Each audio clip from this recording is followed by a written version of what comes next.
council department, along with the school, has arranged for you guys to hear from some experts from college. So up on top of our stage, we have 6 experts in the college admission field that are going to be talking to you about their schools, the general ideas of how to gain admission, opportunities at their schools, and I expect that you listen. For the juniors especially, take notes, even if they're mental.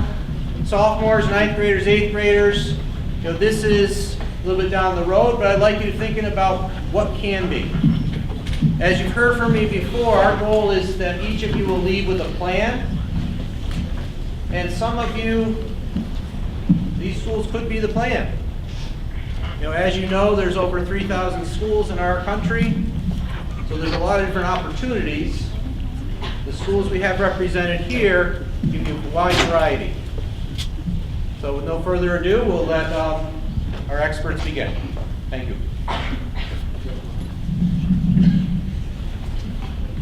Good morning. My name is Jason Hobbs. I'm the Senior Associate Director for Undergraduate Admissions at the University of Connecticut. I will represent all 5 of our campuses across the state. We have a Storrs campus in the northeast corner. We have a Waterbury campus right down the road. We're very happy to be here today. And also, please, when you have a moment, thank your counseling staff for putting on this event for you. Not every high school in the state takes the time to have the students listen to a college planning program, particularly for the 8th graders and 9th graders who are often not included and not thought of. So please thank your staff when you have a moment to try to take care of you as best as they possibly can. The University of Connecticut, as many of you know, is the flagship public institution for the state.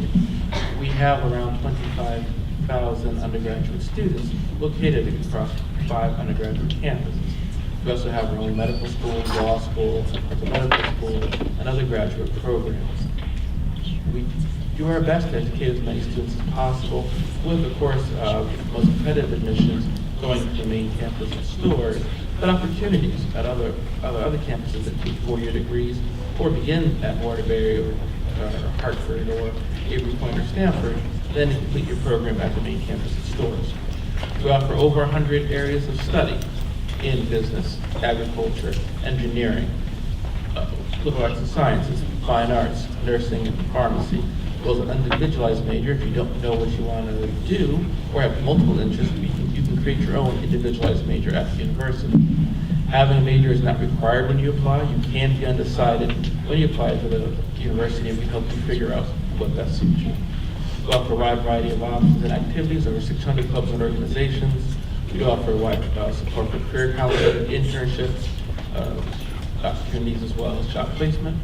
We do have study abroad opportunities if you'd like to go outside of Connecticut to get an education. We certainly have the opportunity for you. I will say in terms of our process, we are a holistic approach, which we'll hear throughout this panel. We do look at your grades, your test scores, your activities and involvement. It's not the number that we're interested in, but what are you doing in the community or in school or with your family, including employment, that really shows that you have maturity and responsibility. We also do read recommendation letters from counselors, teachers, employers, coaches, and advisors, and your own personal statement that shows us you're ready to come to college and be a contributor.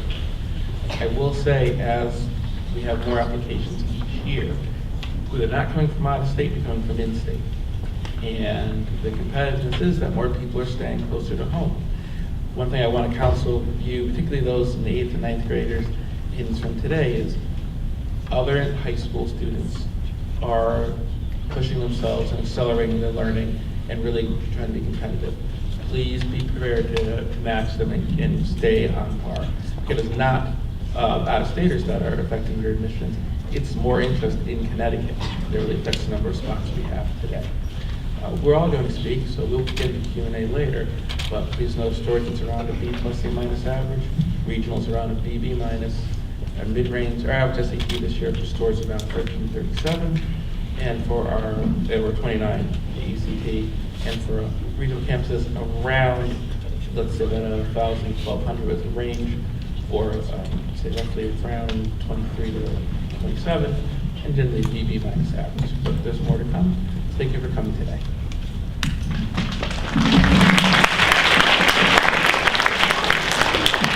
Hi everyone. My name's Alexa. I'm an associate director at Sacred Heart University.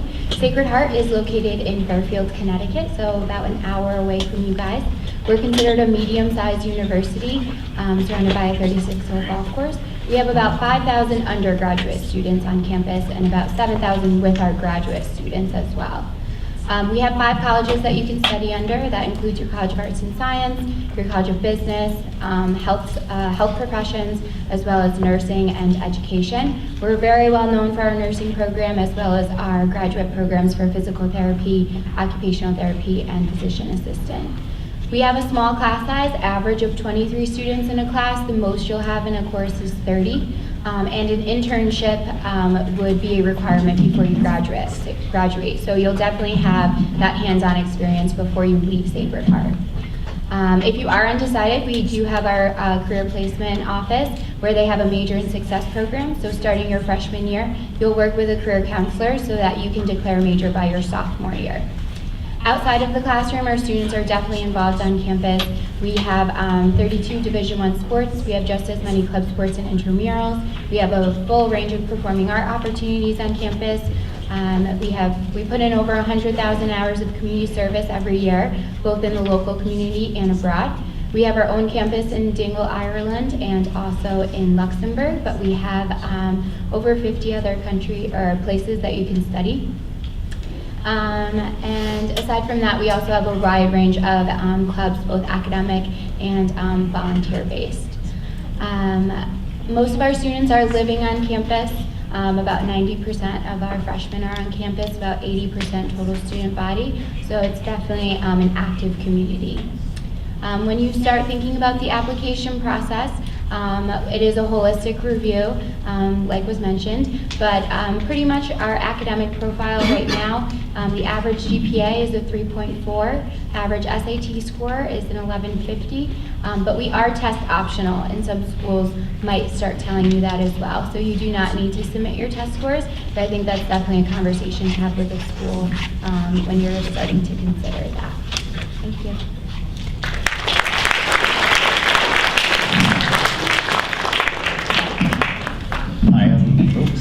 Hi, I'm Dominic, one of the admissions counselors at the University of Hartford. I'm actually one of the regional travelers, so I visit all the high schools in the state of Connecticut.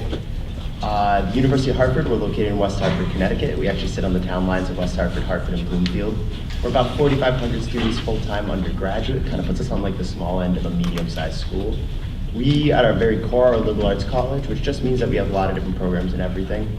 But we also are very well known for the Hart School, which is music, dance, and theater, the Hartford Art School, and the engineering school, business. The cool part about us is we're just one of the many options that you guys are going to be hearing from today.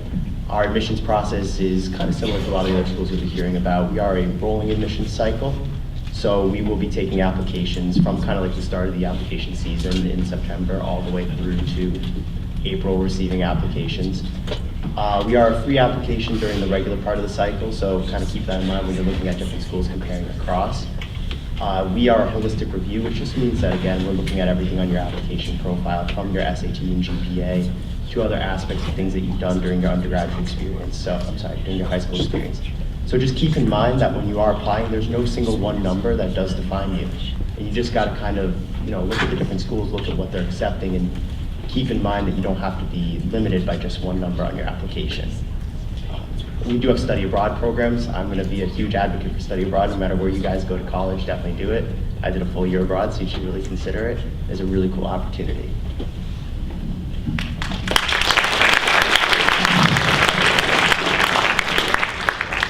Hi guys, I'm Jordan. So I'm from the University of St. Joseph. We are also located in West Hartford, Connecticut, so not too far from here. We're about 900 undergrads, so we are a small school. Our average class size is around 14. The average GPA of the incoming freshman this year was around a 3.4, and SAT scores was around a 1046. We are test optional, but we definitely encourage you to send your SAT scores. They can only help during the application review process. We are known for our direct entry nursing program, so meaning you apply right into our nursing program and start taking classes your freshman year. We are Division III. We have 8 women's teams and 4 men's teams starting. We do guarantee housing all 4 years, and freshmen can have a car on campus. I know that's asked a lot. We are rolling admission as well, and we are on the Common App, and it is free to apply. So we have a ton of things in that scenario.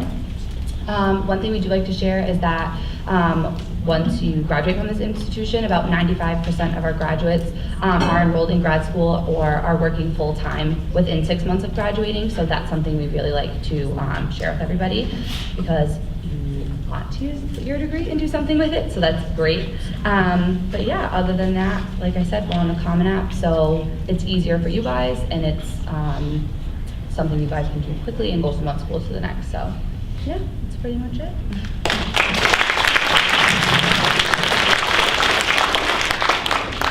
Good morning, my name is Megan Birdsey, and I'm an admissions representative at WestCon, and I'm actually an alum as well. Western is about half hour from here in Danbury, Connecticut. We have a split campus. Our main campus is in the center of Danbury, and then about 10 minutes away we have our West Side campus, which is more secluded. It's like our own little village.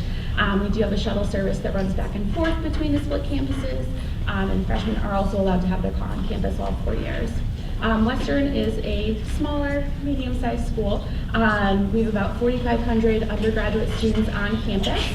Of those students, 45% live on campus and 55% commute. We have a lot of commuters from the Danbury area.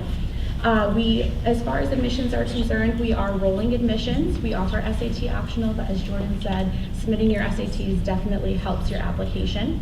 As far as admissions requirements go, we look for a B average, so an 85 GPA, and a 1080 SAT or 21 composite ACT.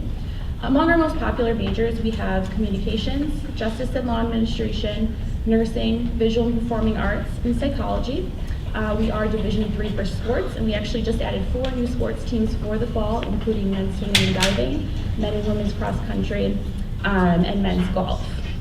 Some of the more exciting things going on campus, we just renovated our freshman residence hall, Litchfield Hall, and we have a brand new building for our School of Visual Performing Arts.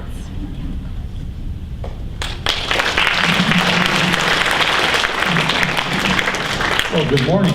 My name is Scott Pearl. I'm the Assistant Director of Admissions at Naugatuck Valley Community College, and I work out of the Danbury campus. Naugatuck Valley Community College is a 2-year public community college with its main campus in Waterbury and a satellite campus in Danbury. We have about 6,000 students total, about 1,200 at our Danbury campus. We do have a rolling admissions. However, you can apply up to when classes start. We have approximately 100 degrees and certificate programs along with skill training through our lifelong learning division, such skills as certified nurse's aide, pharmacy tech, welding, and office essentials, just to name a few. We are accredited by the New England Association of Schools and Colleges, meaning that your courses will transfer to other colleges and universities once you've completed your 2 years with us. We have a transfer articulation program with Western, Eastern, Southern, and Central Connecticut State University, meaning you can attend the community college, earn an associate's degree, and then transfer over to one of the state universities that I mentioned, and complete just 2 more years there for your bachelor's degree. We have over 40 different clubs and organizations that students can be involved with to contribute to the community with valuable leadership skills. Our annual cost of tuition is $4,424, making us an excellent choice for an affordable, quality education. Thank you.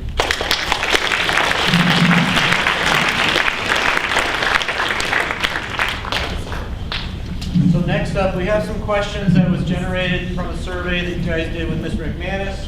We've asked the panelists to talk to those questions, so they're going to go down the line and talk to the questions you guys generated. First question from the audience pertains to what is the typical breakdown of loans versus grants in a financial aid package? And ask us to estimate percentages of the different types of aid you'll be offered. Financial aid is composed, or financial award is composed of a couple different components. First, the cost of attendance, the actual cost of the school, including housing, room and board, housing if you're not living on campus, room, meals, tuition fees, and other expenses, including perhaps health insurance or books or anything else. Each of the 6 institutions here have a different cost. So the package is going to differ by institution. So there's no real hard cut and fast way to address this. One piece first, that all of our institutions, and majority of them across the country, have a financial aid calculator. A rough estimate way to figure out how much you might have to pay for school. Cost of college adjusts each year. So if you do it now and you're an 8th grader, you're gonna need to do it again in a couple of years. But what it'll do is it'll take a look at your family's income versus how much the school costs and estimate roughly a component that you're expected to pay based upon what we think your family can afford. Whatever component we feel you can't afford typically is backfilled with financial aid. A loan is money given to you that you pay back after college.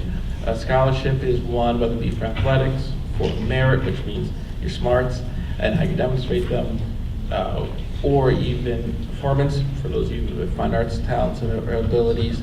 We offer you scholarships that you don't ever have to pay back. Grants are similar when you don't pay back. Or there's also ways to find jobs on campus, which you can hear about in another question. So there's a variety of different ways to help pay for school. We know your families also end up taking out private loans or seeking outside scholarships that your counselors may be aware of in the community. Perhaps your parents are eligible for some money based upon where they work, things along those lines. So there's no real easy way to estimate exactly the percentage of your financial aid, because all of you have different parents, unless you have a brother and sister in the room, and therefore you have different family incomes. But in general, please note that all financial aid offices do have that calculator on their website. Your family can put in some rough information pertaining to your current income and needs, and then they can give you a rough sense of how much it'll cost. Please also note that some institutions use the FAFSA for application for federal student aid as information that we use to prepare financial aid packages. Some institutions use FAFSA plus a thing called the CSS profile, which helps colleges, particularly a number of private institutions, really narrow down and focus, know exactly what your family can afford to pay for school. College is certainly hard to find for free, but we will offer many different ways to help make it as affordable as possible.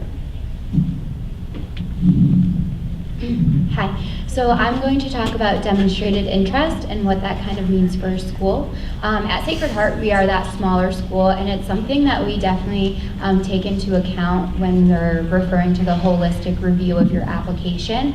So we actually track the demonstrated interest that a student shows throughout the process, and that can start whether it's your sophomore or junior year, but as soon as you initiate interest with us, that's kind of where it starts. There's a few different ways to kind of show interest, and certainly one of the biggest ways is by visiting campus. So Sacred Heart, we actually highly encourage the visit to campus if you're considering us. And there's a few different ways that you can visit. A lot of schools will have tours, which is about an hour and a half where like a tour guide will take you around campus. There's also open house events or admitted student days, which is more of a full day where you're coming to campus, you're hearing about the academic program you're interested in, and meeting the different populations of students on campus. So if I have an applicant that applies, I can see if they've been to campus 1 time, 2 times, if it was their junior year, their senior year, so all of that engagement. Having an interview is also something that we look at. We don't require it, but it is something that a lot of our students will take advantage of. And so you can do one on campus, but we also offer them regionally. So during your senior year, you might get an email from one of us saying that we're out of Panera Bread, and you can come meet with the counselor and talk to them about what you want to study and what you're looking for in a school. And we're trying to help you decide if this is the right fit for you.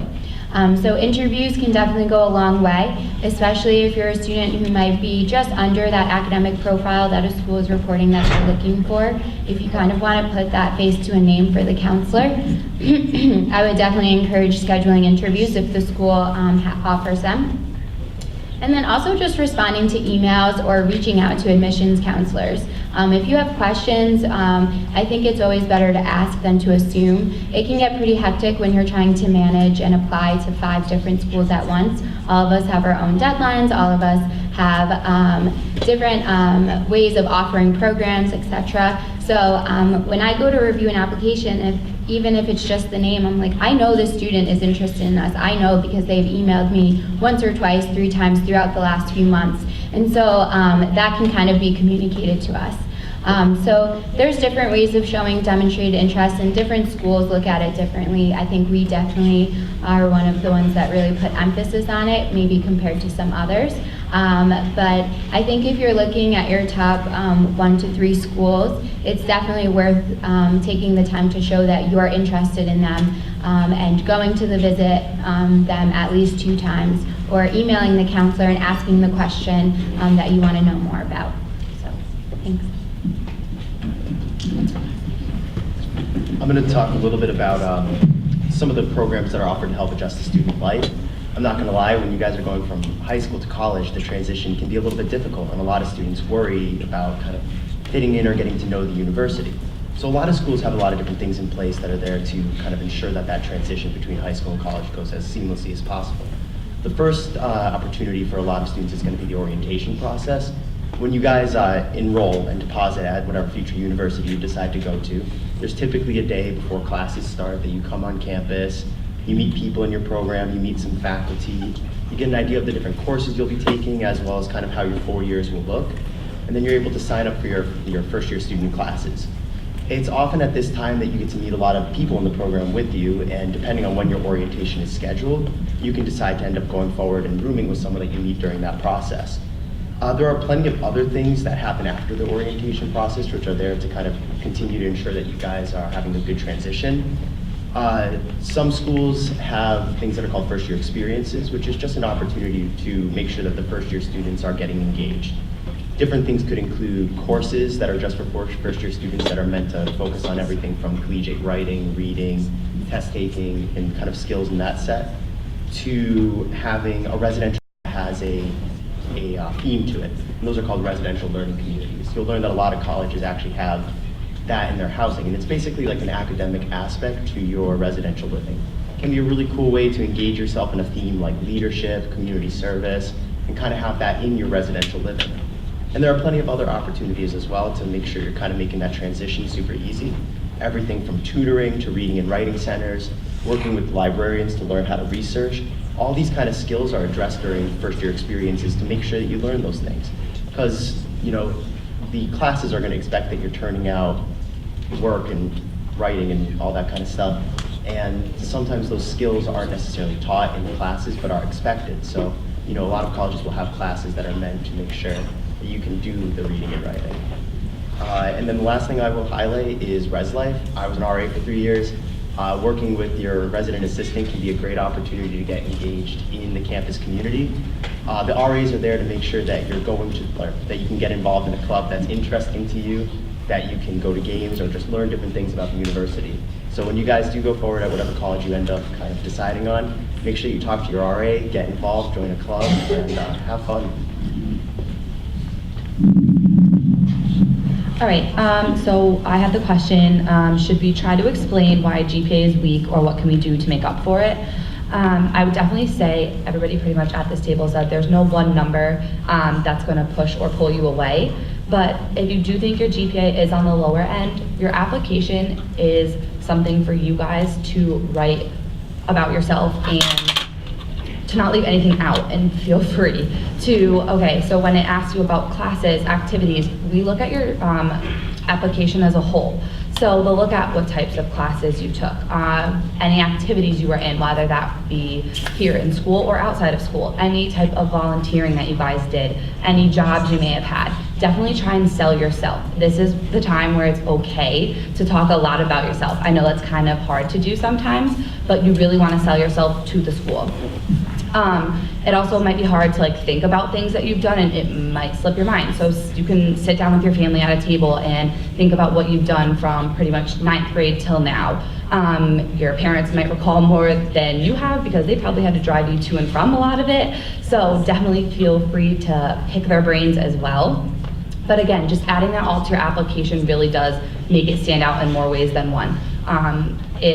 We really don't like when we have to flip through an application and we see your activities page and it's completely blank. So definitely get involved because it shows that you have ties to your school as well as your community. Yeah. So I have the question, what work-study opportunities are there? I'm going to talk about specifically Western because I actually found my career through my work-study at Western when I was a student. I was a tour guide for 4.5 years, and then I started in admissions at another university, and now I'm back at Western. So with your financial aid, you do have the opportunity for work-study, and I'm a very strong advocate for this because you are getting involved on campus. Specifically at Western, because we are a smaller school, you're also networking and gaining professional references for when, at the end of your 4 years, you are applying for jobs in your field. Some of the opportunities at Western specifically, we have a large student worker group in our admissions office and many of our other offices such as financial aid, registrars, cashiers, and so on. But there's also more interactive jobs, such as working in our recreational offices, our Center for Student Involvement, working as a resident assistant or an academic resource mentor, which is tutors that we have in each of our residence halls. There are many different opportunities for you to get involved in that helps you build your resume, make connections, and get more involved on campus. Outside of work study, specifically at our school, I'm not sure if this is the same for the other schools, but you don't have to have work study to work on campus because we have so many student employment opportunities available. So your freshman year, when you get to college, go to the financial aid office and find out what opportunities are available. At our school specifically, we have a student worker career fair when school starts. So that's definitely something you would want to attend because I can say that experience is one of the most amazing experiences I had as a student. Okay, and my question is, how can I stand out as an individual when applying to college? So again, it's all about the things you're doing now. So that's why, again, I'm so glad that we do have the underclassmen here. At this point, the seniors, hopefully you've done these things to find ways to stand out. Again, we talked about your GPA and how you're doing academically, but also what are you doing outside the classroom? Any clubs and organizations you're involved with? Are you taking on leadership positions within those clubs? Are you going out and being involved in the community activities and helping organize different events, be it fundraising or safety events for the community, helping feed people that might need that, doing Easter baskets, Christmas trees, working with social service agencies. Also, based on your interests and the things that you want to do in the future. So again, you're interested in science and space. Well, again, there's space camps in the summer and robotics clubs and opportunity to maybe serve locally a police and fire department, police explorers, civil air patrol. All these kinds of things can help you stand out as an individual. So get involved with those things. Work your way up. You're going to start at the bottom as a member of the organization and then work your way up to a leadership position so you can show, hey, I've learned a lot. Now when you come to an interview, you have some things to talk about, to how you help solve problems and what makes you somebody that's going to add to the campus life. So if you do these things, you'll be able to stand out as an individual because we all are somewhat special. And the last question for today pertains to campus safety. And how do you find out if the campus is safe? 2 ways to go about it. 1, come to campus and ask. Come talk to our students who are currently there and ask them their experience. Find someone who looks or seems just like you and ask them, do you feel safe here or not? If they don't, they'll tell you. If they do, they'll tell you. It's the best way to go is to actually have contact, and that relates to a lot of things of the student experience. Come ask our students what their opinion is.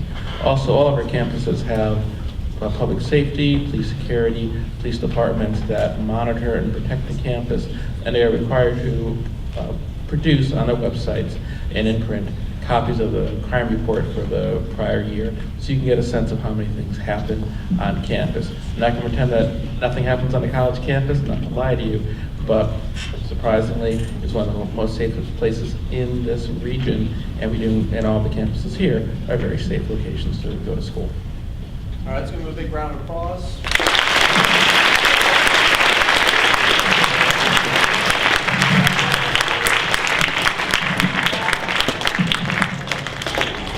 a couple other questions I'm going to throw at the panel. They didn't know these were coming, so we'll see how they do with them. And then I'm going to take a couple questions from the audience. So if you have a question that you'd like to hear from them, think about that. So the first question, and I get this from students a lot, you know, they don't realize their online persona can impact their admission decision. You know, they're putting pictures up that may not completely align with what their application says about themselves. So I don't know if you guys can field it or take a crack at that one, but that's come up a number of times for my students. I'll be glad to do that. And with that also goes your email address. So I love these ones we get on our applications, and you look at this, you're like, really? This is what you're going to put as an email address? So again, this says something about you. You decided to use that particular name, maybe not such a good idea. Again, the different activities and what you're doing is going to be seen. We go on the websites, we look to see who you are and who you hang out with. And is this the kind of student that we want to have here on campus? Again, are they going to add to what's going on, or are they taking away? So definitely be very careful about the things you post. If you probably a good thing is if you wouldn't let your parents see it, then it shouldn't be up there.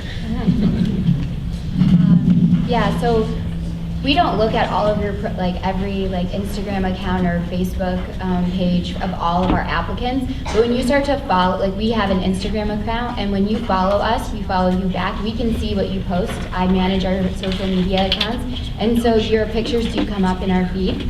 And then the other thing I would say is a lot of schools have admitted student pages. So once you're admitted, we have Facebook groups so that you can start connecting with the other students that have been accepted as well.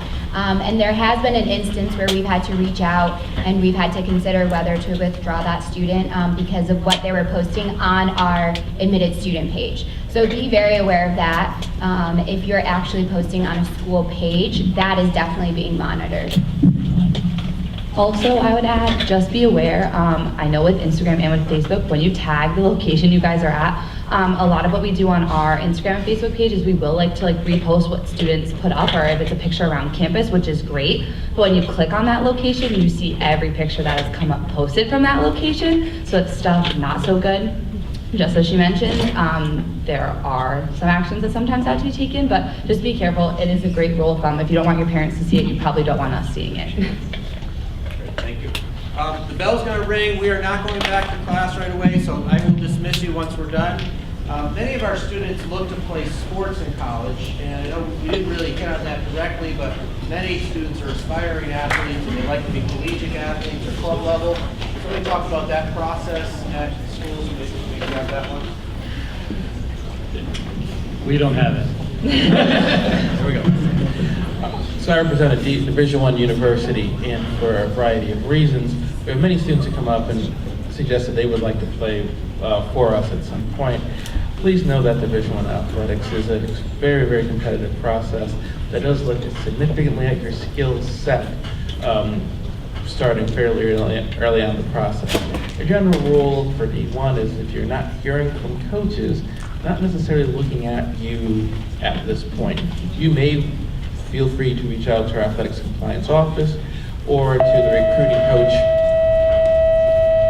for that particular sport and let them know you have an interest, and they at least will respond one way or the other. But do know that it's a competitive process that for the most part, most students will not be able to play at the highest level. But we do offer club and intramural sports to engage students athletically, because many of you still want to play. We appreciate that going in. Your coaches, as well as your athletics director here, will be a great resource to you to determine essentially, do you have what it takes to play at the next level? Because the next level is tough. Division II and Division III are also quite competitive, and I'm sure we'll hear about that. But the D1, they've been looking at their students pretty much 3 or 4 years in advance to see who's developing. If you want to play in college, take it seriously and be actively involved in your sport, and sometimes multiple sports, which helps not get injured with competitive motions. But you need to be committed to playing nights, weekends, even on travel leagues if you're looking at a strong Division I athletics program. Great, thank you. All right, so you've heard some great information from the admission reps, and hopefully some takeaways For the 8th graders, again, a much longer view. You know, for some of you thinking about high school next year is a long time, I get it. Thinking down the road 5 years is a lot, but for the juniors especially, you guys are coming up quickly on this process. For the 9th through 11th graders, on Tuesday, we are having our mission rep from Sacred Heart, Alexa, back for a mock admission night. That's a night where she's going to really dig into this process. Those people that come to attend Tuesday night are going to take on the roles of our experts up here and learn the nitty-gritty of how to get admitted or what you look for. So that's Tuesday night, 9th through 11th graders. You're invited with your parents if you want to come. Let's give them a great round of applause. They did a great job.